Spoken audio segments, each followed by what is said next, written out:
술때나 공부하네 내 기쁨 돌리니 주의 소원하네 새로운 햇빛이 내게 주의 소원하네 환하게 비추기를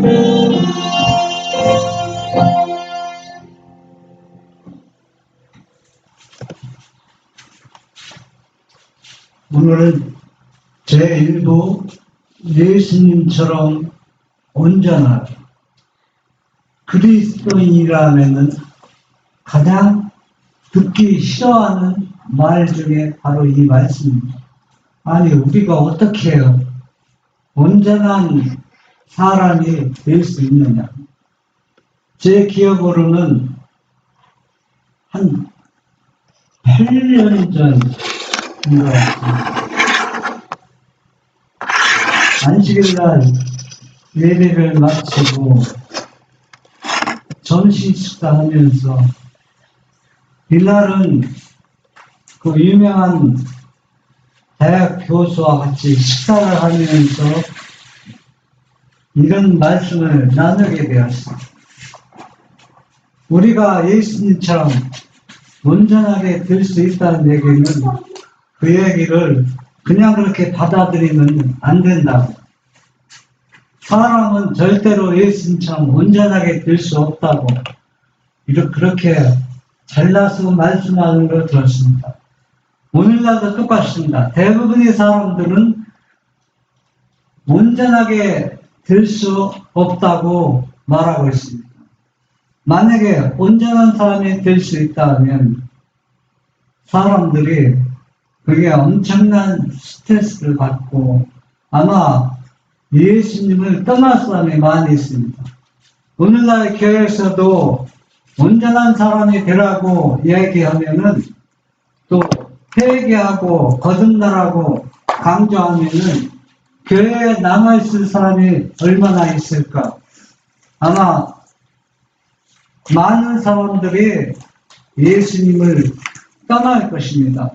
그러면 오늘 이 시간 우리가 하나님의 말씀과 예내시는 왜 예수님처럼 온전하라고 우리에게 권면하고 있는가? 이것은 가능한 일인가? 불가능한 일인가? 우리가 말씀을 통해서 검증을 해봐야 됩니다.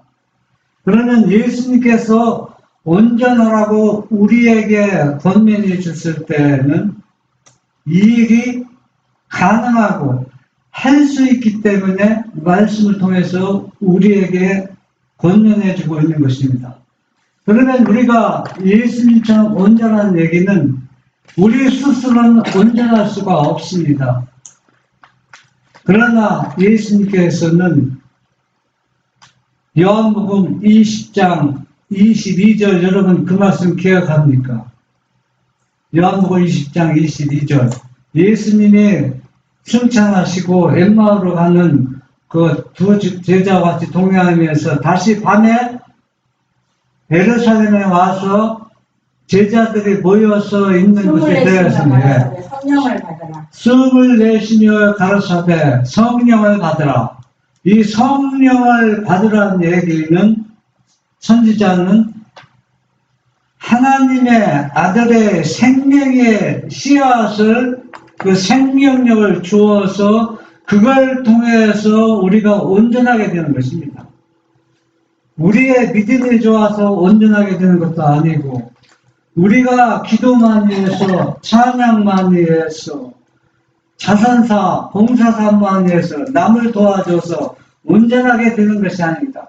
우리가 온전하게 되는 것은 다 누구로부터 받아서 예수님께로 받아서 그것을 믿음으로 받아들이면은 우리가 온전한 사람이 되는 겁니다. 내 것으로 내가 노력해서 온전한 사람이 될 수 있다면은 예수님께서 우리에게 이렇게 권면하지 아니하실 것입니다. 당신의 것을 다 주고 당신의 것을 통해서 받아서 온전하라는 얘기입니다.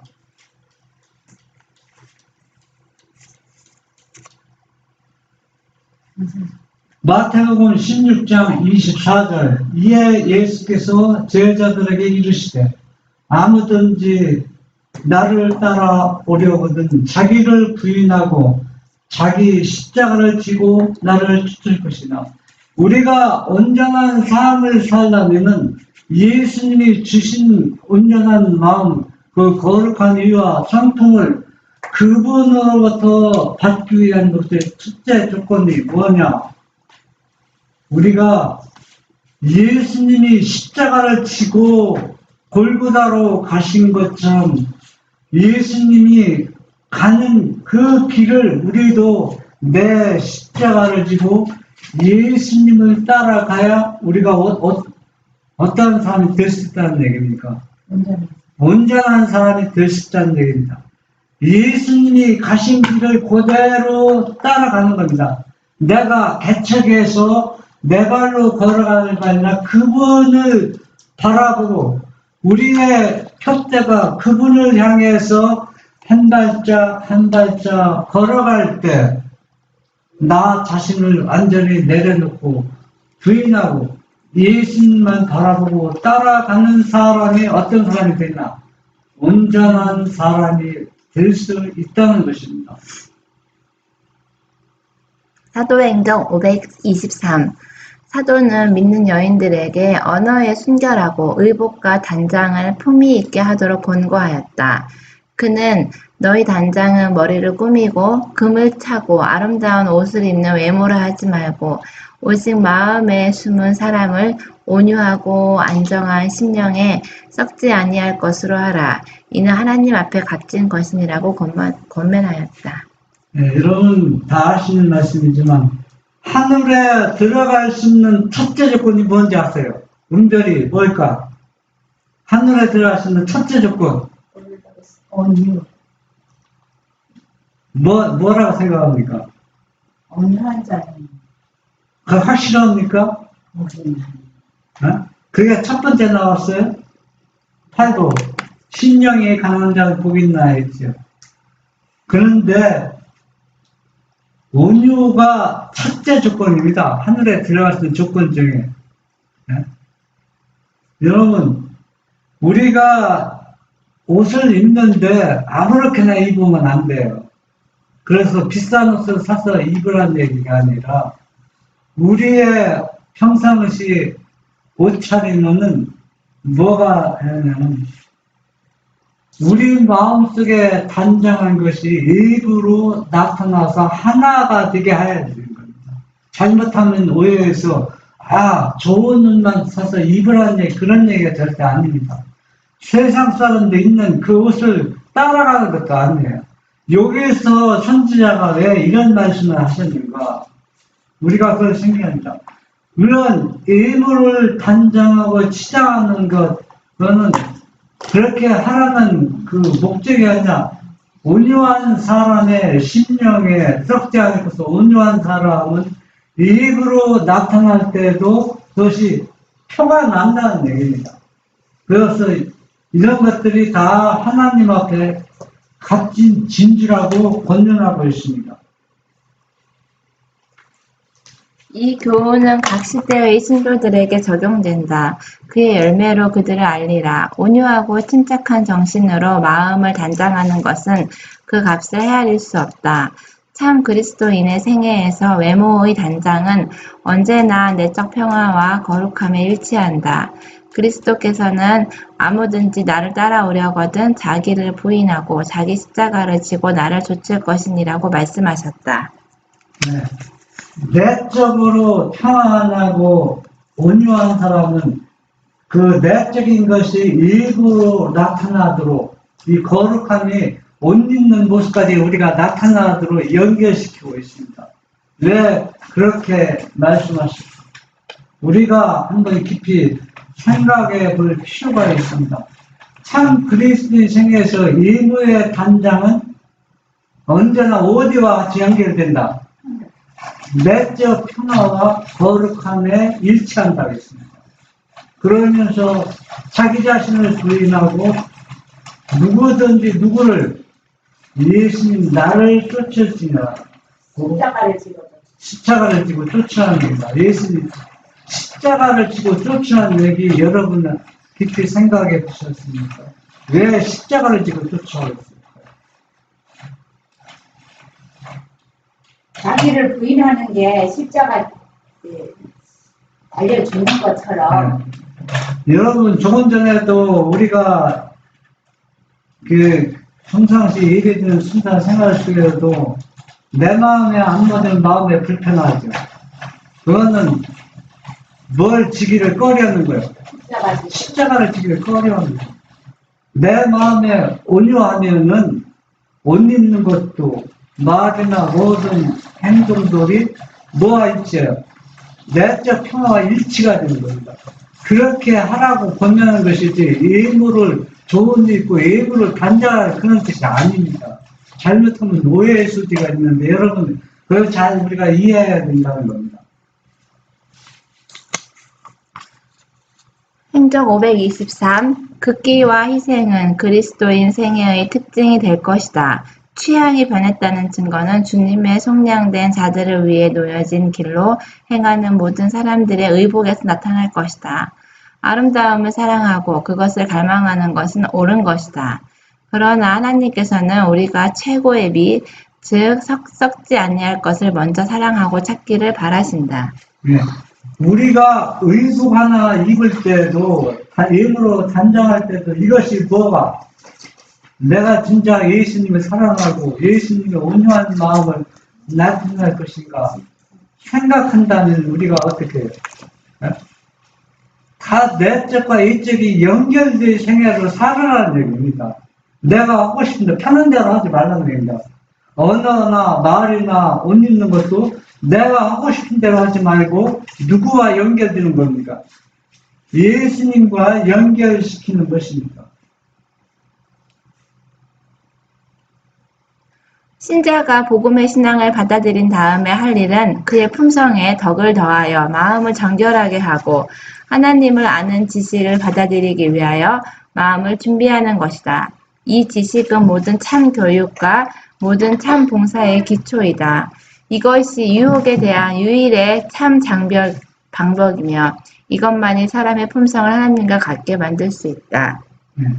왜 그리스도인들이 나 자신이나 모든 사람들이 자꾸 뒷감질을 하냐면 10년 믿은 사람이나 20년 믿은 사람이나 50년 믿은 사람이나 수준이 거의 비슷해요.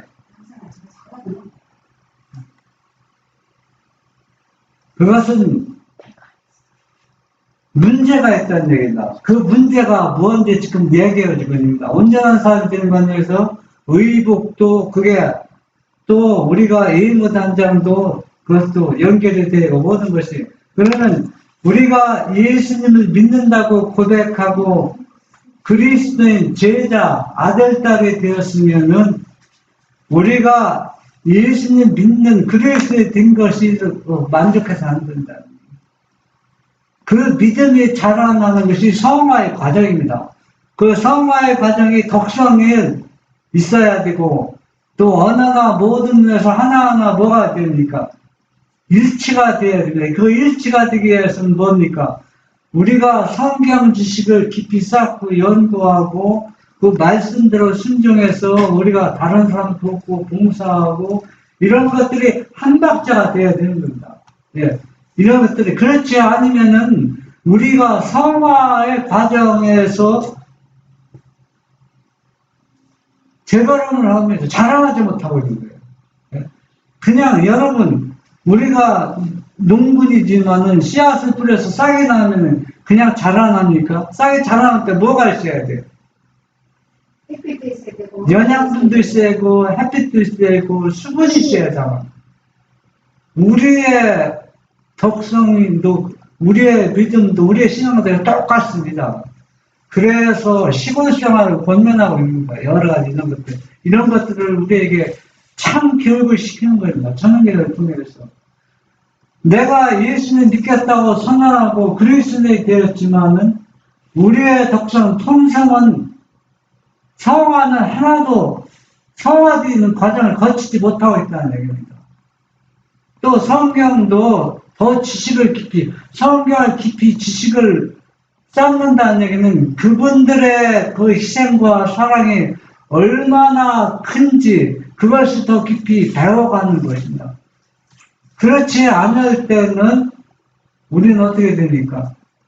10년이나 20년이나 30년 별 차이가 없다는 얘기예요. 어떤 사람이 이런 얘기를 하더라고요. 한 방에서 이렇게 잠을 자는데 하루 종일 일하면은 여러분 어때요? 일복을 벗고 닦잖아요. 씻잖아요. 보통 그게 우리의 모습이잖아요. 근데 어떤 사람이 그래요. 이런 얘기를 해요. 아니, 내일 이럴 건데, 이 옷을 입고 이럴 건데, 뭐 귀찮게 벗고 닦느냐. 그냥 입은 채 잡다가 일어나면 얼마나 편하냐고. 우리가 나도 모르게 이렇게 신앙생활하는 사람도 있어요. 내 편하게, 예? 내 취향에 맞게. 근데 그건 올바른 취향이 아닙니다. 내 취향은 누구께 향해야 돼요. 예수님이 좋아하는 취향으로 바꿔줘야 됩니다. 예. 바꿔지지 않으면은 계속 내가 하고 싶은 대로 한다는 얘기입니다. 그러면은 10년, 20년 예수 믿어도 달라질 게 없다는 얘기예요. 하나님과 당신의 아들 예수 그리스도를 통하여 생명과 경건에 속한 모든 것이 신자에게 주어졌다. 하나님의 의를 얻고자 성실하게 소망하는 사람에게 주지 않고 남겨두시는 좋은 선물은 없다. 그리스도께서는 영생은 곧 유일하신 참 하나님과 그의 보내신 자 예수 그리스도를 아는 것입니다. 하고 말씀하셨다. 예, 여러분, 아버지와 아들, 아버지는 그 사랑하는 아들을 내주었습니다. 내주었으면은 우리가 필요한 것을 준비하는 하신 것이 뭐가 있어요? 알아야지. 그러니까 뭐라 했어요? 처음에 참 지식을 성경에 깊이 연계해서 지식을 쌓아가라 그랬잖아요. 그 쌓아가는 과정에서 말씀대로 실천하며 사는 겁니다. 그런데 왜 영생은 곧 유일하신 참 하나님과 그의 보내신 예수 그리스도 하는 것입니다. 이분들의 사랑과 희생에 우리 마음에 뭐가 젖어야 돼요? 큰 놀라운 감동을 받아야 됩니다. 네? 그래서 아들까지 주고 또 이렇게까지 사랑했는데 우리를 위해서 주지 않을 것이 뭐가 있어요? 없다는 게 모든 것이 다 뭡니까? 선물은 다 우리를 위해서 다 예비하고 준비되어 있습니다. 그런데 문제는 뭐냐? 우리 취향이 예수님이 원하는 취향과 일치가 안 되는 겁니다. 네? 남겨둔 좋은 선물이 어떻다는 거예요? 없다. 없다. 뭐가 없다는 얘기? 없다는 뜻은 다 뭐입니까? 줬다. 다 주었다는 얘기입니다. 그런데 그걸 내가 받았다, 안 받았다? 안 받았다. 네, 이론적으로, 교리적으로, 문자적으로 받았다는 얘기입니다. 여러분, 제가 웃기는 얘기 하나 할까요? 네. 비 오는 날, 날구주면은, 일한 그러면, 뭐, 먹고 싶은 게 생각나죠? 부침개. 그러면, 부침개 같은 걸, 하기, 또, 복잡하지 않으니까 잘 부침개 먹습니다. 그러면 비 오는 날은, 냄새가 더 잘 퍼져요. 비 오는 날은. 위로 안 올라가 낮게 퍼지니까, 지나가는 나그네가 비를 피해서 수녀 밑에 대문 옆에서 지나갔는데, 부침개 냄새가 훨씬 나는 거예요. 그래서 저걸 먹고 싶은데 달라고는 못하잖아요. 아는 집이 아니기 때문에. 그래서 냄새만 맡고 이제 가려고 했는데 그 집에 부침개를 붙인 아낙네가 딱 나오더니 음식을 먹었으면 음식값을 주고 가야지 그냥 가느냐고. 어? 그러니까 제가 이 얘기 하는 것 같아요.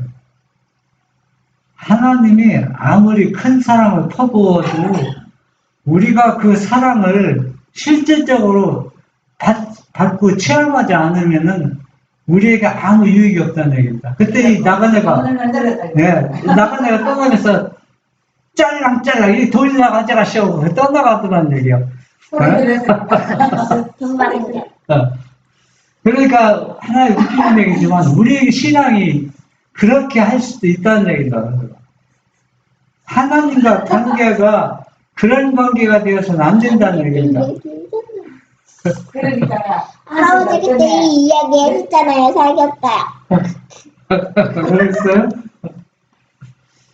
그래서 영생의 그 유일하신 참 하나님과 그의 보내신 예수 그리스도를 통해서는 우리가 보내신 자 구원을 얻고 영생을 얻고 그렇다는 것을 우리가 말씀을 통해서 부인할 사람은 아무도 없습니다. 그래서 이 구속의 경륜에 대해서 우리가 다 아는 것 같지만은 이 사랑의 깊이와 높이는 무한정이기 때문에 우리가 하늘에 가서도 연구의 대상이기 때문에 우리가 부지런히 탐구해서 탐구하면 할수록 거기서 우리가 뭘 얻어요? 온전하게 변화되는 모습을 얻을 수가 있다는 얘기입니다. 세상에는 하늘 진주를 항상 찾고 있는 것 같이 보이는 사람들이 있다. 그러나 그들은 저희의 좋지 못한 습관을 완전히 끊어버리지 않는다. 그들은 그리스도께서 저희 안에 사시게 하기 위하여 자신에 대하여 죽지 않는다. 그러므로 그들은 귀한 진주를 얻지 못한다. 그들은 불순한 야망과 세상에 대한 애착을 극복하지 못했다. 예. 이 신일교훈 앞뒤 문장을 보면은 제가 딱 잘라서 했기 때문에 이해가 안 되겠지만은 이 진주를 구하는 이 상인은 값진 진주를 구하기 위해서 온 천하에 다니는 겁니다. 그 진주를 구하는 상인이 누구냐면 예수님입니다. 아 그래서 우리도 복음 전하러 진주처럼 귀한 사람 만나러 엄청나는 거예요. 그런데 예수님은 우리를 딱 발견했을 때 가장 귀한 값진 진주를 우리를 본 겁니다. 우리를 가장 진주로 보았기 때문에 우리를 위해서 피를 흘리시고 대성물이 되신 것입니다. 또 하나 웃기는 얘기일까요? 은별이 엿장사 알아요? 엿장사? 딸랑딸랑 엿사시 못 봤지? 장사? 네, 엿하는 엿장사. 가위질에서 찰랑찰. 그러면 아이들은 고무신, 운동 하나 안 봐도 고무신 가지고 오면은 엿줘요. 옛날에 그게 많이 있었어요. 네? 네, 그러는데요. 네. 그런데 이 엿장수가 딸랑딸랑 돌아다니는데 어떤 할아버지가 혼자 사는 집에 있는데 보니까 개가 그릇에 보니까 찌들고 있는데 그게 보니까 금덩어리야. 개가 그릇이. 들어보니까 얼마나 금이 무겁잖아요. 돌보다 무겁거든요. 그래서 그 할아버지한테 이거 할아버지 필요하냐고 나 필요하지 않다고. 그러면서 내가 다른 개밥그릇 줄 테니까 이걸 엿을 많이 줄 테니까 엿 한 판 다 줄 테니까 달라고 할아버지가 그러라고 엿 한 판과 그 개밥그릇 받고 왔는데 이 엿장수가 부자 됐어요. 그걸 닦으니까 금덩어리였어. 그 금덩어리예요 그거. 그러니까 예수님은 옛날에는 금 조금만 있어도 부자예요? 그렇죠. 부자였죠. 예수님은 우리가 아주 쓸모없는 보잘것없는 개밥그릇도 못한 우리 존재를 가장 귀한 뭘 여기고 진주로 여기고 우리를 자기 몸을 버리고 피를 흘려서 우리를 샀다는 얘기입니다. 그만큼 예수님 우리를 귀하게 보셨다는 얘기예요. 그래서 우리는 우리의 불순의 야망, 이 세상의 모든 것들을 우리가 버려야 뭡니까? 귀한 진주가 되는 겁니다. 그들은 십자가를 지고 극기와 희생의 길을 걸으시는 그리스도를 따라가지 않는다.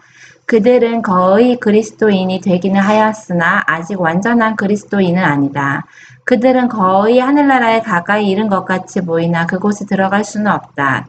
구원을 거의 얻었으나 온전히 얻지 못했다는 말은 거의 잃어버렸다는 말이 아니라 완전히 잃어버렸다는 뜻이다. 네. 이 모습이 나의 모습, 여러분의 모습이 될 수 있어요. 그리스도인이 될 뻔했는데 되지 못하고, 구원을 얻을 뻔했는데 얻지 못하고, 완전히 자, 영생을 얻을 뻔했는데 얻지 못하고, 잃어버렸다는 얘기가 완전히 잃어버렸다는 얘기다. 이 말씀을 생각하면서 우리가 어떻게 예수님이 가신 길을 따라가야 되는가? 예수님의 가신 길을 따라가지 않고는 우리가 온전한 그리스도인이 될 수가 없습니다.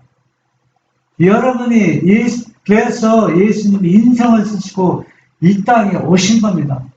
어떻게 그리스도인이 살아가는 모습을 예수님은 그 몇 년 동안 보여준 게 아니라 30년이면 엄청난, 한번 생각하고 있어요. 전능자들이 30년 동안 살았다는 것은 얼마나 긴 시간입니까? 얼마나 많은 것을 얼마나 투자한 겁니까?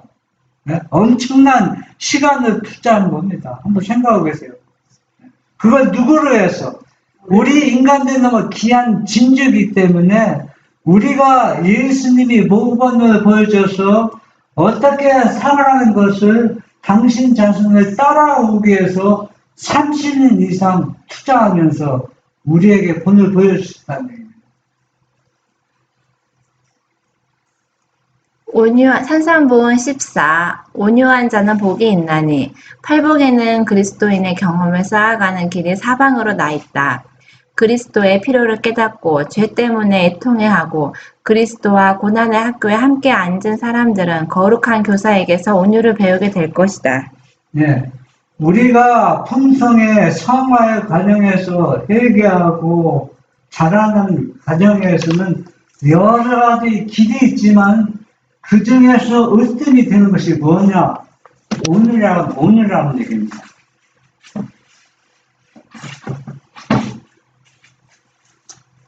산상보훈 14. 부당한 대우를 받으면서도 참고 온유한 태도를 보이는 것은 이방인들이나 유대인들이 귀하게 여기는 특성이 아니었다. 모세가 성령의 영감을 받아 한 말, 다시 말해 그가 세상에서 가장 온유한 사람이라고 한 말은 그 당시 사람들에게 환영을 받지 못했을 것이다. 그것은 오히려 연민이나 조소를 자아내게 했을 것이다. 그러나 예수님께서는 온유를 천국에 들어가는 첫째 조건으로 삼으신다. 그분의 생애와 품성 속에는 이 귀한 덕성의 거룩한 미가 나타나 있다. 왜 첫째 조건으로 삼았는지 우리가 이해가 되죠. 우리가 부당한 대우를 받으면은 참는 거 쉽습니까? 어렵습니다. 이럴 때 내적으로 온유한 사람들은 그것을 충분히 그 시험을 극복하고 이길 수 있다는 얘기입니다. 그것이 바로 예수님이 가신 그 십자가를 지고 내 자신을 빛나고 따라가는 길이 되는 것입니다. 이것은 이 땅에서는 아무도 환영을 받지 못해요. 그 사람들이 가장 싫어하는 것들입니다. 그러나 우리는 그 길을 가야 돼요. 왜? 그 길을 가지 않으면은 우리는 영생은 얻을 뻔했지만은 완전히 잃어버리기 때문에 그렇습니다. 아버지의 영광의 광채이신 예수님은 하나님과 동등됨을 취할 것으로 여기지 아니하시고 오히려 자기를 비어 종의 형체를 가져 사람들과 같이 되기로 작정하셨다. 생애의 온갖 미천한 경험을 통하여 그분께서는 사람들과 함께 다니시되 왕으로서 충성을 요구하지 않으시고 오히려 다른 사람들에게 봉사하는 것을 사명으로 여기는 자가 되기로 하셨다. 한번 생각해 보세요. 아버지와 아들은 어떤 존재입니까? 우리가 상상도 못할 존재입니다. 그 성경에 나온 거는 일부분만 보여줬기 때문에 그 실체를 완전한 모습을 보지만 약간 모습은 모세죠. 이분에 대해서 모르는 게 더 많습니다. 엄청난 분들입니다. 우리가 상상도 하지 못할 분들이에요. 이런 분들이 이 예수님이 귀한 신분을 버리고 인간으로서 왕으로 온 것이 아니라 인간의 종이 되기 위해서, 인간을 섬기기 위해서 이 땅에 자기의 모든 형체를 비우고 종의 형체를 가지고 사람들을 섬기러 이 땅에 오셨을 때 사람들이 그분을 알아보았습니까?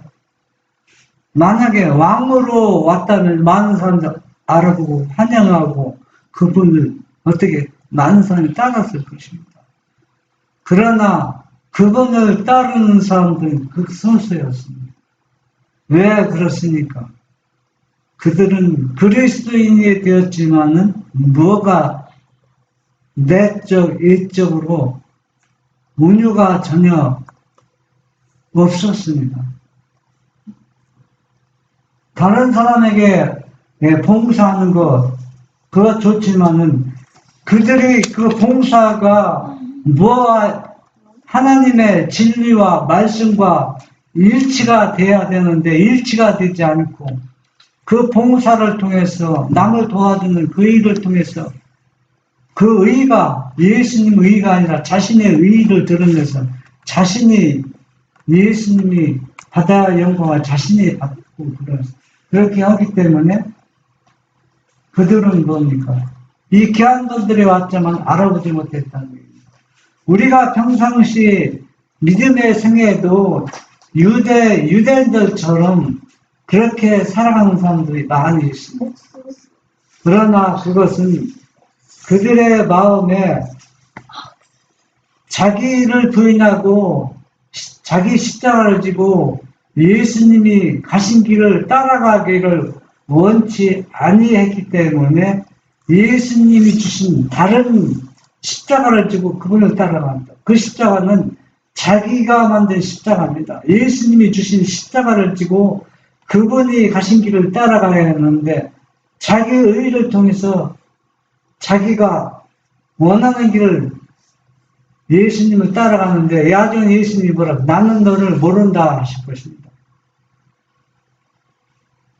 그분의 태도에는 고집이나 냉혹함을 나타내는 것이 아무것도 없었다. 세상의 구주께서는 천사보다 더욱 위대한 특성을 소유하셨으나 그분의 신성한 존엄성에는 모든 사람을 당신께로 이끄는 온유와 겸손이 혼합되어 있었다. 그분은 냉혹하거나 또 그분은 그렇게 전능자가 인성을 쓰고 이 땅에 오셨지만 자기 고집을 절대로 나타나지 않았습니다. 이분은 죄를 짓지 않고 실수한 게 전혀 없습니다. 그런데도 자기 고집을 하나도 내세우지 않았다는 거예요. 왜? 그분 마음속에 온유와 겸손이 혼합되어 있어서 그분은 우리에게 살아가는 모습을 어떻게 예수님을 따라가는 모습을 우리에게 보여주셨습니다. 그러면 온유와 겸손에 뭐가 다릅니까? 언어와 겸손은 비슷하네. 비슷한 게 아니라 완전히 다르죠. 겸손은 사람들을 속일 수 있어요. 겸손하지 않아도 겸손한 척 할 수 있어요. 얼마나 잘 수 있습니다고. 네? 그러나 온유는 그렇게 할 수가 없어요. 온유는 마음에서 뭐가 있어야 돼? 상대방을 배려하고 사랑하는 마음에 충만하기 때문에 그 내부적으로 진심으로 흘러나오는 겁니다. 그래서 상대방은 어떻게 됩니까? 나에게 아무리 잘못하고 부당한 태도를 해도 그 사람에게 그것을 직설적으로 나타나지 않는다는 얘기입니다. 언어와 겸손이 현학때 좋은 게 있다는 건데 네. 언어와 겸손을 분리했거든요. 같은 기분이. 온유와 겸손이 혼합되어 있다. 여러분들이 그 말씀을 한번 깊이 기도하면서 생각해 보세요.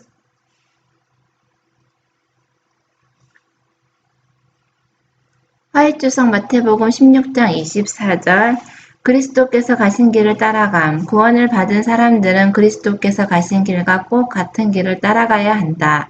그는 아무든지 나를 따라오려거든 자기를 부인하고 자기 십자가를 지고 나를 따르라고 하셨다.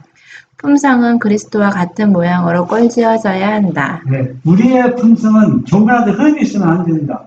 그리스도와 똑같은 품성을 꼴지어주기 위해서는 내 자아를 완전히 부인하고 성령을 받아야 그 그런 품성이 되지. 예수님이 가신 그 십자가의 길을 우리가 따라가야 되는 것입니다.